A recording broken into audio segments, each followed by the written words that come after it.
Yo, what's going on, guys? Crispy Flakes here. So we have some pretty bad news to start the day.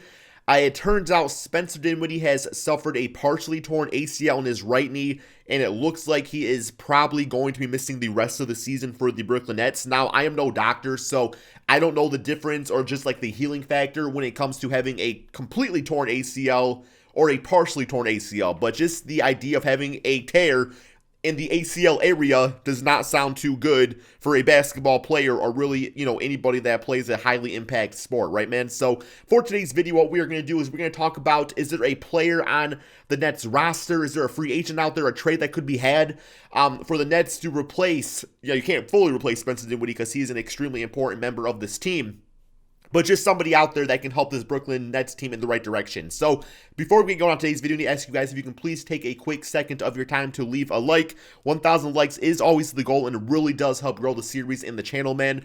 And of course, if you are new to the channel, let me know in the comment section below, like, what's your favorite team? Are you a fan of the Brooklyn Nets? Is that why you're here? And if you don't mind hitting that subscribe button, man, thank you all so much for that.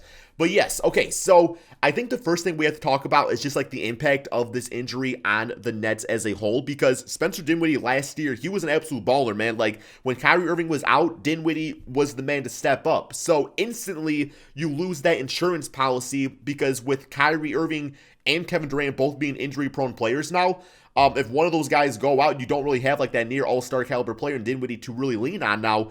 And even like Caris LeVert, I mean, him off the bench, he's an injury-prone player too. So there's a lot of opportunities out there for one of these guys to get hurt. And now Dinwiddie will not be there to kind of replace that person scoring-wise, playmaking-wise. We all know what Dinwiddie does. Like, he's there when you absolutely need him, right? So, yeah, as far as him returning, I just don't really see it happening this season, though. I just don't really think there's any chance of it. Like I said, man, we are in a 72-game season, and the games are condensed. So just coming back from that type of injury, it just doesn't really seem possible. But the lingering effects of this is kind of what worries me, because back in 2014, when Dinwiddie was drafted, he was drafted like 28th overall in the second round of the 2014 draft, right, man? At that time, believe it or not, Dinwiddie was actually supposed to be a lottery pick, but the season before in college, I believe he went to Colorado or Colorado State, he actually had like a torn ACL. It was either ACL, MCL, one of the ACL thingies, lower body injuries, and he missed his entire college season and therefore fell in the draft. Now, when I say he was supposed to be like a lottery pick, we're not talking like a Darius Garland situation, because Darius Garland tore his ACL or whatever, and he was still the fourth pick in the draft because he had that much potential. Like, Dinwiddie was more like, could have been like the 14th pick in the draft. But yeah, having that serious injury and now it kind of coming back and hurting him all these years later, just because you feel like once you get an ACL or MCL injury like that, it never fully heals.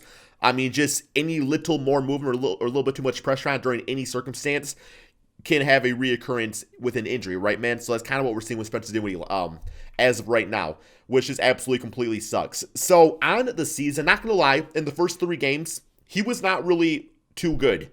I think that was more so just like a team fit, because for one, he's no longer playing point guard. He was at the shooting guard spot.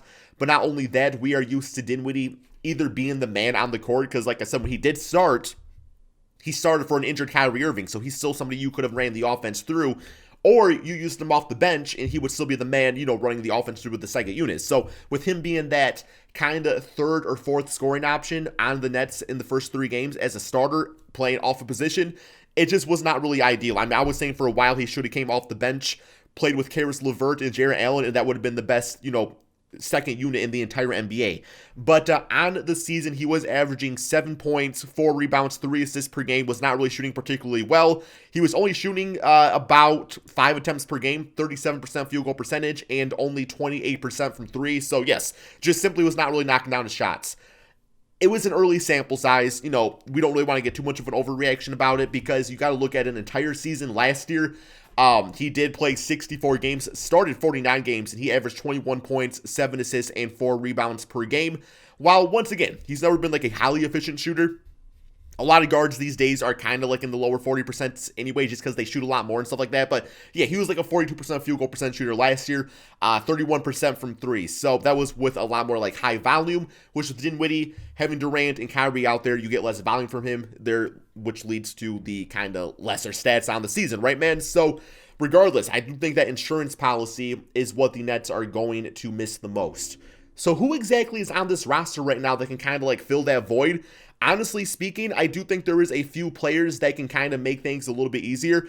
As far as like seeking out a free agent or a trade, I just don't really think it's needed. One guy that I do think is going to get an uptick in playing time, which I honestly think could be a bit of a better fit for the Brooklyn Nets in that starting unit, is Landry Shamet. Landry Shamet last year on the Clippers was an absolute beast of a three-point shooter. He averaged 9 points and he was shooting 38% from three. Always a serviceable defender. Can even make a few plays out there for his teammates. So him kind of being that low volume catch and shoot 3-point guy again for this Nets team could work out pretty nicely. Now this season, he's averaged about 17 minutes per game playing all 3 games, and he's not been very good. He's still taking like 5 3-point attempts per game, and he's shooting 13%. Now, once again, man, early sample size. You can't look at that and be like, this guy does not deserve to start. You got to look at like what he's done throughout his entire NBA career. And it's a pretty small career, but he's always been a really good 3-point shooter. The shot just simply is not falling, right, man? So I do think he'll get a good opportunity, and that will be fine. I mean, him and Joe Harris kind of spacing the floor for KD and Kevin Durant. Like I said, Shamet is a serviceable defender. At least, like, potentially to be. I mean, I'm not saying he's like Matisse Thybulle or Marcus Smart or nobody like that, but he's still somebody that you can put out there, and he should be able to do some things for this team. Another guy that I'm really, really high on is back from, him being a Detroit Piston, and that is Bruce Brown. So Bruce Brown essentially has not played at all. He's played in 2 games at about 5 minutes per game, which is like nothing. But the thing about Bruce Brown is that he is just a really good perimeter defender. Like, he can go out and he can play defense, and you don't got to worry about him taking a billion shots a game or nothing like that. He's still not like a great 3-point shooter. He doesn't really shoot a lot of them. Last year, he was up at about 1.5 attempts per game and shot like 34%. But he is somebody that I always kind of like to call him like the Draymond Green of shooting guards, where, he's going to play defense. He's going to get some assists, get some rebounds, not score a lot, but he'll score enough. And, you'll kind of be good with that, right, man? So I do like him out there. The Landry Shamet, Bruce Brown rotation, I feel like has a lot of good potential. Obviously, you have Caris LeVert on the team still that you can just insert into the starting lineup. But with the way that LeVert's been playing this season, especially in that opener, that's not something I really want to mess with, because LeVert has kind of embraced that bench role. I mean, he's putting up 13 points, 5 rebounds per game, 4 assists, like doing it all off that bench unit. And you don't really want to take that away. You don't really need to take that away. There's plenty of other guys that, like I said, can be glue guys. You don't need like an all-star caliber player at that 2 spot. You have Kevin Durant and Kyrie Irving in your starting lineup, so you should be completely fine. But outside of that, I mean, Joe Harris could always go back to the 2, and you can go with like Taurean Prince at the 3, I suppose. They got that Timothy Luau Cabaret, or however you say his name. He's on the team. Tyler Johnson has like some starter experience going back to like his Miami Heat days and stuff like that. So they definitely have like replacement players, or at least temporary replacements. But they don't really have that, obviously that Spencer Dinwiddie caliber player now on that team, which is just going to hurt their depth. Because no matter who they take away now in their rotation, that still leaves a rotational piece missing, right, man? Beyond that, I mean, maybe there's the potential this opens up the door for a trade. The Washington Wizards, I believe, are 0-3 on the season, so it's like maybe once again they kind of open up the door where it's like, hey, like Bradley Beal, he's still available. We still got Jarrett Allen and Caris LeVert. Maybe you can have like a first-round pick or something. So, I mean, obviously James Harden, there's been talks about him going to the Brooklyn Nets. But once again, man, like Dinwiddie would have been an important piece to any trade. And now that he's injured, I don't believe you can trade injured players. So even that, man, it really just hurts the chances of them going for a star player via trade, which once again, I don't think they really need to do. I mean, this team's already been hella good. Like, yes, they lost to the Charlotte Hornets. It was in a 2-point game, but if they would have been able to get that, they would have been 3-0 on the season. So, I mean, I would much rather them give a chance to somebody already on the roster that is low volume, but is going to do the glue guy things out there, and still run things through Kevin Durant and Kyrie Irving, who's both averaging damn near 30 points per game, as opposed to doing some big blow-up move that's going to get you like James Harden and Bradley Beal, but instantly going to kill the chemistry of that starting 5 and really the team in general, right, man? So, yeah, losing Dinwiddie really sucks. I'm currently looking at guys that are available like in free agency right now, so just guys that never got picked up. I mean, you have like a CJ Miles, but he's like got to be damn near like 50 billion. He's only 33. Damn, bro, I thought he was older than that. You got him. James Young is a name that I recognize. Who else we got? We got Deion Waiters, who I don't believe is on the Lakers anymore. He's actually talking about retirement, but maybe now he gets himself a larger role with the Nets. Jordan McRae, who had some minutes last year with the Detroit Pistons, he could like score the basketball and do things like that. You got Marco Bellinelli, who was 34 but still a veteran.